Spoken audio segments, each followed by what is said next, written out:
Good evening. Welcome to South Asia Newsline. I am Arjun Chaudhary. Here are the top stories we're tracking for you on Wednesday, the 30th of December. Afghan forces foil terror attack in Nangarhar province.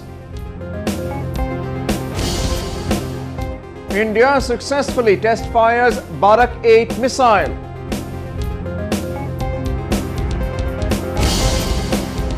And China grants fuel supply worth $1.5 million to Nepal. And now for all the details. The US is said to have increased pressure on Pakistan to check terror group financing. Terrorism has been an underlying agenda in the bilateral relation of the two countries. The US has upped pressure on Pakistan to prevent certain outfits from collecting donations inside the country. This comes after the recent terrorist attacks in West, diplomatic sources have said. Falah Insaniyat, Ganj Madrasa and Jamaat-ud-Dawa, which have been declared terrorist outfits by the US and UN, are said to be on the top of the list. Concerns were also raised on the animal hides which some of these groups collect during a festival which fetches millions of dollars. Terrorism has always been a center of dialogue between US and Pakistan. Earlier, the US had agreed for funds and military aid to Pakistan only if Islamabad cooperate with Washington in counter-terrorism against terrorist groups like the Haqqani network.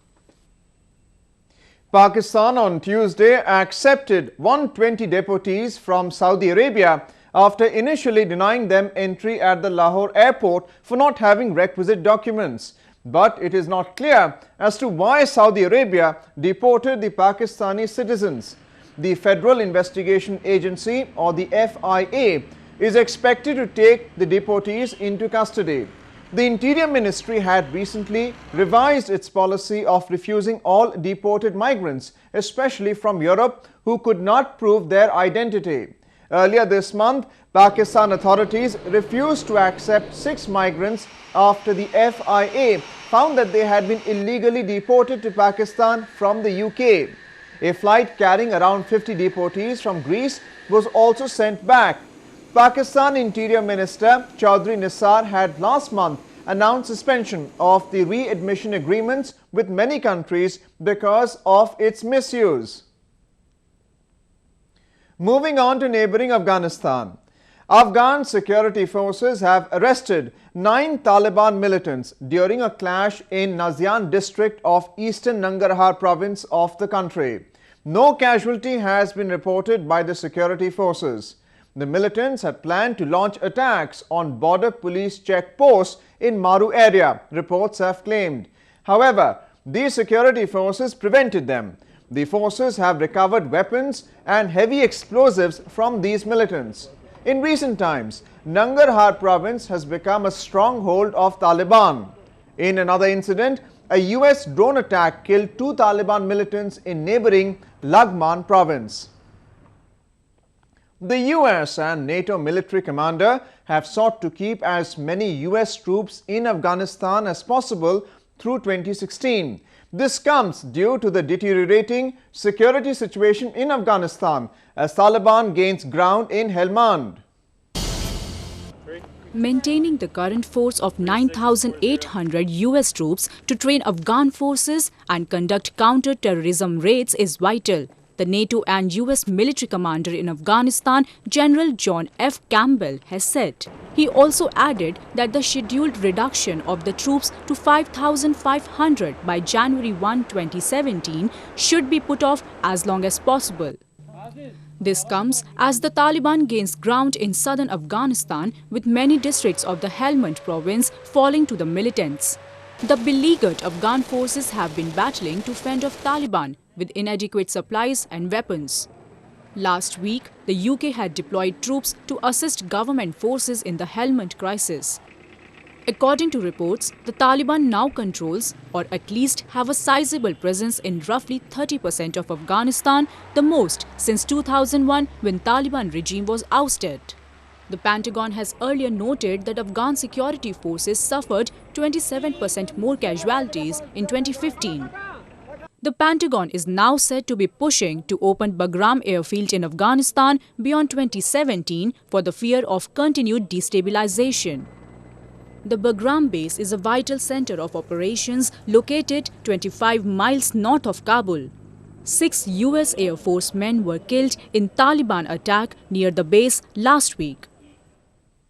Youth activists in Afghanistan have called on the Afghan government to implement the United Nations Security Council Resolution 2250 that promotes active participation of the youth in the country's decision-making processes. A report. The resolution, approved early December, urges UN member states to consider setting up mechanisms that enables young people to play constructive role in peace-building process. The resolution, which defines youth as persons aged between 18 and 29, says the youth should find way to the high ranks of decision-making and civil society.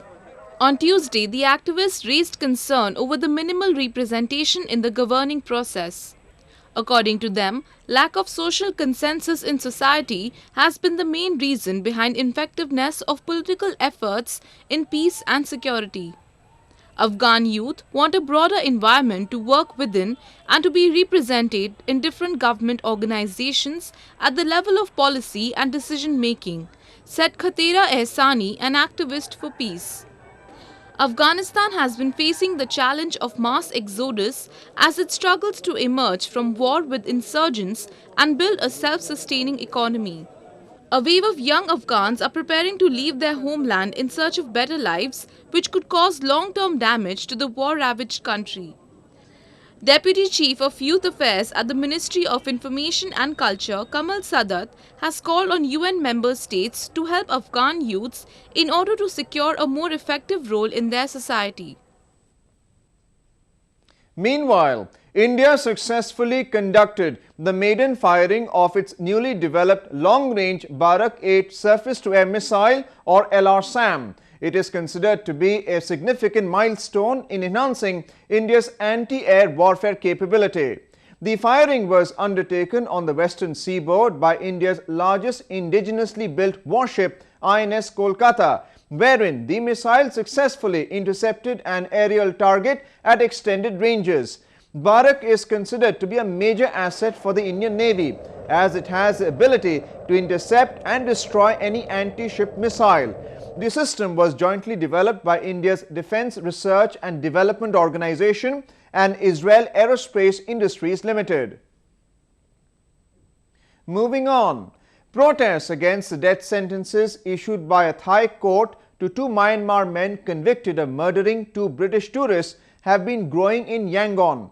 Hundreds of people held a demonstration outside the Thai embassy, which has closed its consular section for the entire week due to the prolonged protests. Some 200 protesters led by Buddhist monks marched to the Thai embassy in Yangon, urging Thailand to reconsider the murder case. Win Zaw-tun and Zaw-lin were sentenced to death last week by a Thai court for the 2014 brutal murder of 2 British tourists on the Thai holiday island of Koh Tao. The verdict in the high-profile murder case raised questions about the police investigation and Thailand's treatment of migrant workers, as many said the 2 men were made scapegoat in the case. The verdict followed a trial that saw prosecutors build much of their case around DNA evidence that police said linked the 2 migrant workers to the crime. Defense lawyers have, however, argued that police had mishandled the DNA evidences. The convicted men have also denied killing the tourists, saying they were forced by Thai police into confessing under pressure, a charge which the Thai police deny. The murder case had shaken Thailand's reputation as a safe tourist hub and raised questions over its justice system. China has agreed to supply fuel worth $1.5 million to Nepal to overcome the acute fuel shortage due to the ongoing blockade in the country. The blockade by the minority Madhesi community at the border crossings with India has choked the country of its essential items. A report. China has agreed to provide 1.3 million litres of petroleum products to Nepal as grant assistance. A consensus to this effect was reached during Nepal's Deputy Prime Minister and Foreign Minister Kamal Thapa's 5-day visit to China. Beijing has expressed its willingness to seriously examine Nepal's proposals for the import of petroleum products from China. According to Nepal's Ministry of Foreign Affairs, China has also advised both countries' oil companies to jointly examine the matters relating to price, transportation and other logistics. चीन सरकारबाट नेपाललाई फेरि पनि तत्कालीन सहयोगको निमित्त 10 million RMB बराबरको इन्धन सहयोग प्राप्त हुने भएको छ भने दीर्घकालीन रूपमा इन्धन व्यापारको निमित्त कर यातायात मूल्य आदिका विषयमा सम्बन्धित निकायहरूले आपसमा छलफल गरेर तय गर्ने सहमति भएको छ. This will be China's second installment of fuel grant to Nepal after it supplied fuel to the landlocked country worth $1.5 million in October. Nepal, which used to buy petroleum products solely from India, was forced to look for alternative options due to continuing blockade caused by the protesting Madhesi community at key trade posts along the Indo-Nepal border. The Madhesi community has been opposing Nepal's new constitution for more than 4 months, causing an acute shortage of essential items in the country. It is that time of the year when electronic dance and music take over youths. Take a look at how youths revel at a popular festival in India's Goa. The atmosphere at the annual electronic dance music festival called the Sunburn in India's western Goa has always been a thing to reckon. This time, the mood was even more amplifying as thousands grooved to popular tracks by popular national and international artists. Sunburn is Asia's biggest dance and music festival and brings together music lovers from across the world. I am enjoying the Sunburn this time, and this is my second experience, and I feel the next year should be more rocking and more of lights and music. The festival is a huge hit among foreign travelers who arrive in Goa for the Christmas-New Year holidays. I'm here with my friends in Goa. It's a beautiful country and a beautiful festival with lots of peace and love in the world. Good music, good people, peace and love. No time for negative energy.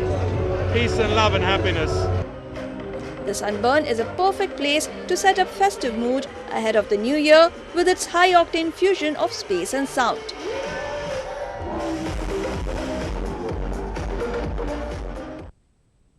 Well, that's the way it was in South Asia this evening. Before we conclude, the top stories once again. Afghan forces foil terror attack in Nangarhar province. India successfully test fires Barak 8 missile.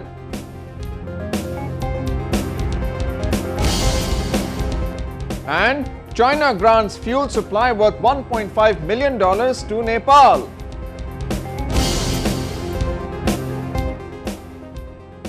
Now our viewers can watch the show on SouthAsiaNewsline.com. You can also visit us on Facebook.com/SAsiaNewsline and follow us on Twitter at SAsiaNewsline. That's all in tonight's edition. We'll see you same time tomorrow. Good night.